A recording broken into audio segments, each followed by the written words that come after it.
What is going on, guys? It's your boy Jeffinit here, and today we are going to be talking about the support strike. Now, as a strategist main, I do feel like I have some good insight into what's going on right now, and I definitely feel like I'm educated enough on the topic to talk about the issues going on right now with this.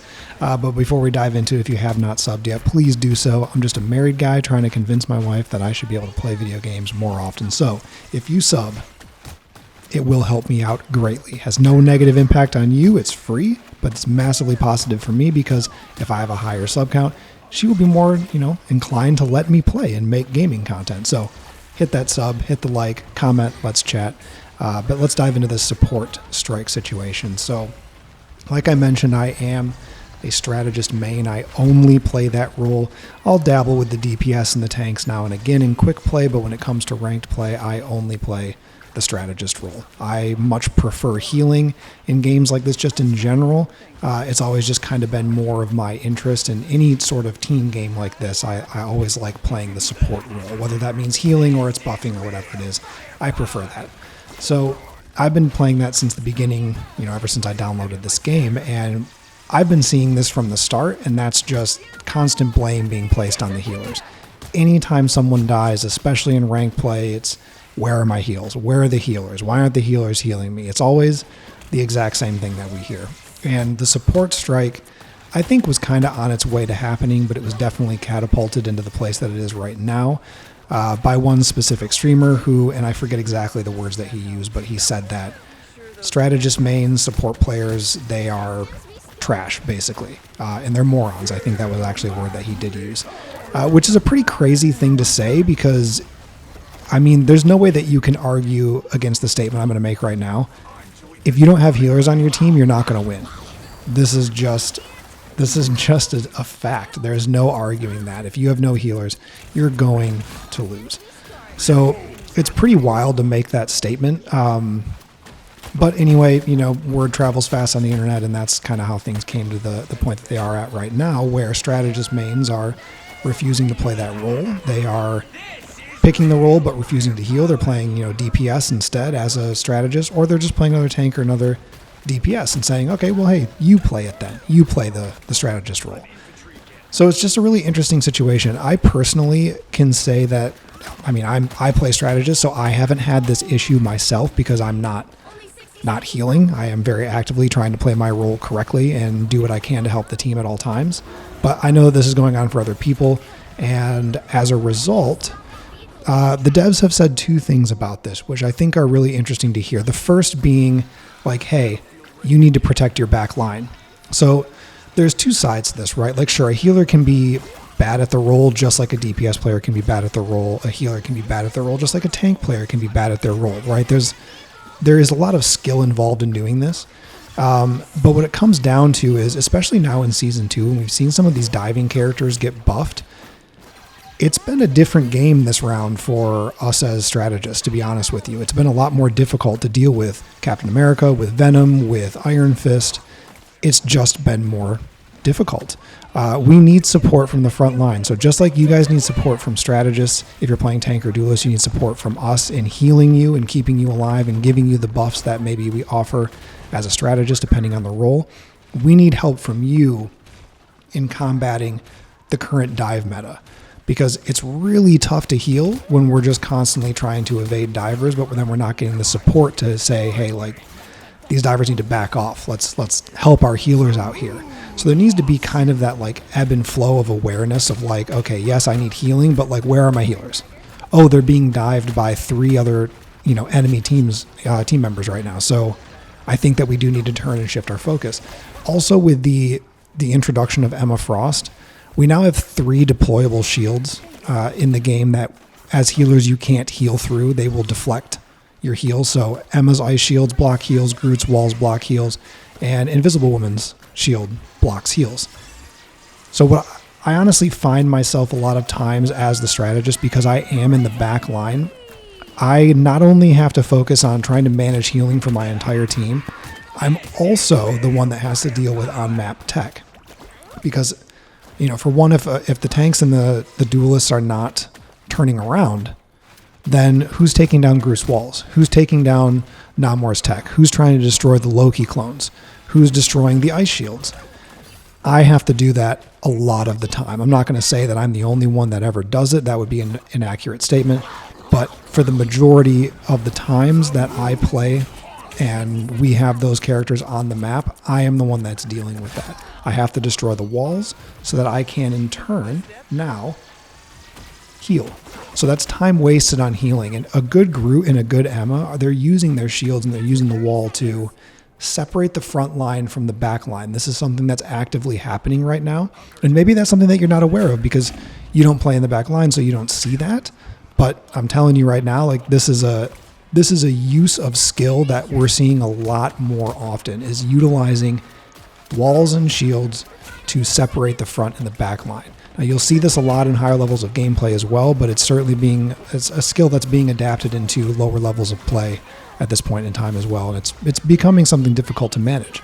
So something, definitely to keep in mind. Another thing that the devs said is in the upcoming patch, they're going to enhance the damage capabilities of certain strategists to elevate their threat levels, which in turn will increase team composition possibilities. This is a really interesting statement to say, and to, I guess, just say that they're going to buff the support characters. They're also going to do a little bit of debuffing to a few of the other characters in the game. But buffing the support players, that's a big deal. It really is on two levels, really. For myself as a strategist main, having that be something that's coming my way is potentially the characters that I like to play the most now being buffed and doing more damage. That's just going to improve my experience as a strategist player. But I do think that there's a very delicate balance here where I don't want to say that support players shouldn't get buffed, because I have said multiple times, I think that there should be a little bit of a change to support player damage. Some of these strategist players, I think honestly, all I would really ask for myself personally would just to see a little bit of a damage increase dealt to tanks. I think that would be a really nice thing to add into it if they're going to do a patch like that. But I would say that buffing the support players too much might cause other problems going forward. So I'm really interested to see in what they're going to do with that.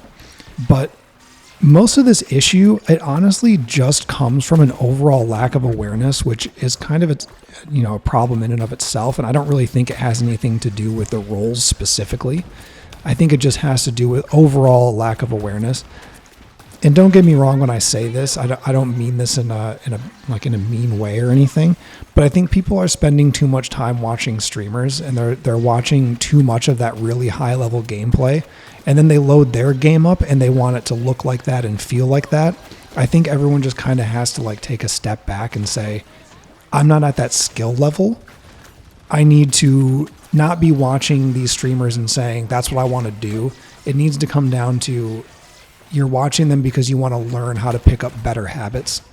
And I think that's honestly the best thing that you can do for yourself. If you do find yourself frustrated because you think that you are a really good player and you think that you're locked at a lower rank because you just can't get good teammates or whatever it might be, I think it's really important to look at how maybe you can be a little bit more helpful, or maybe look at how to play roles a little bit differently, or maybe even changing the role, up completely.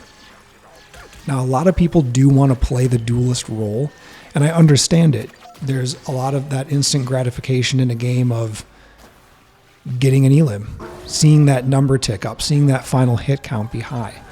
But those stats mean nothing at the end of the game if you lose. Having 30 plus kills in a quick game, having 40, 50, whatever, if you lose, it becomes irrelevant. So I think the best thing that you can do in those positions, if you do find yourself as that player, clearly you're skilled at the game, but maybe that role just isn't quite as helpful for for certain situations. So sorry about the stuttering there. So I think that it would be important to really look at how you are playing and decide if maybe you need to think about just playing a different role, or maybe a different hero is a better pick. Because I think when it comes to duelists, the reason that you would ever pick one, honestly, would be just because of the ult. So I know some people want to play certain heroes because they like them or they like certain aspects of their kit or whatever it is, but there are certain ults that just make them so much better. And I think we're kind of more in that space right now in Season 2 where the ult like economy, the ult use has maybe shifted a little bit. In Season 1, the support ults, when used correctly, were extremely, extremely powerful. Not that they aren't right now anymore, but I do think that some of the offensive ults are doing a little bit more for presence on the map.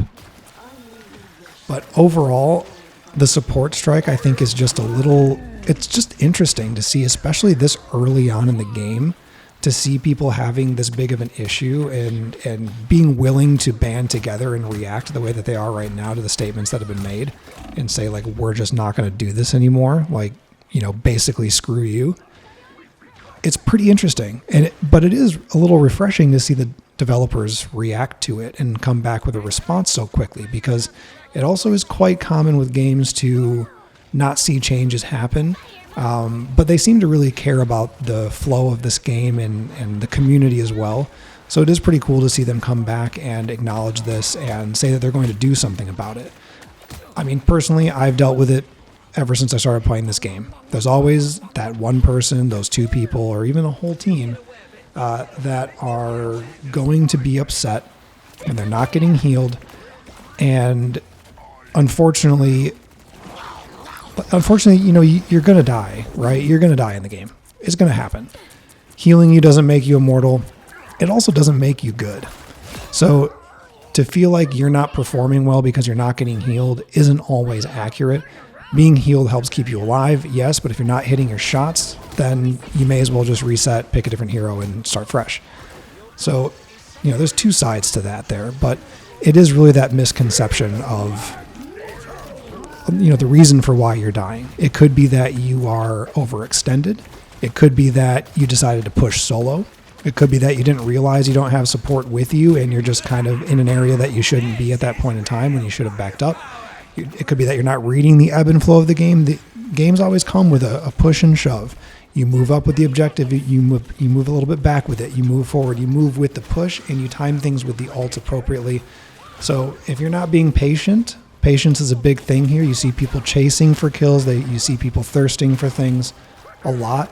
And if you get out of range of healing, you get out of eyesight, you get out of the range where a healer can actually effectively help you do what you need to be doing, then you're kind of on your own. And then truthfully, if you're not getting healed, it's not our fault. You should have backed up. You shouldn't be up there by yourself. You see this a lot with the dive characters and even with some of the more aggressive DPS players. Moon Knight is a good example of that. Moon Knight has a lot of good mobility. He can push forward. He can kind of dive a little bit as a duelist. But even if you're missing your shots, you're not getting what you tried to do, you run into too many team members, that's on you. I think it's really important for everyone right now, literally for every player. It doesn't matter what role you play. I think it's really important to go back and look at the games that you've played. You have access to the history within your game. You can watch your games and you can change to other people's perspective and you can see how they're playing. So if you are playing a duelist role or a tank role and you're getting upset about healing and you feel like you're not being healed, I would say go back and look at your gameplay, because it very well could be that you are just out of position too often or you're pushing too far. And that way at least and then you're going into your next game a little bit more aware of how you can play better. So the gameplay that we just watched, that was just a great game as myself playing as Jeff, which is, my favorite character in the game to play with. And it just proves, you don't need to be playing a duelist or a tank to get big numbers. Like 25, 7, and 12, I did over 14,000 damage, and I still did over 22,000 healing. This is a phenomenal game. 63% accuracy, 17 final hits. These stats are kind of irrelevant, though, in reality. The kill count, the death count is important. The death count's important, of course.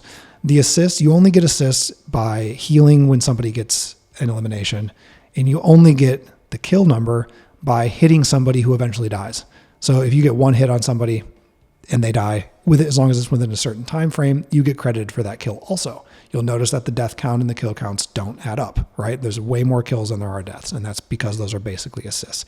The only numbers you guys should be looking at when a round ends are damage dealt, damage blocked, and healing, and looking at that according to the roles being played that are primarily doing that. Those are the numbers that are really, really important. Final hit, more or less, it just means that you got the last hit.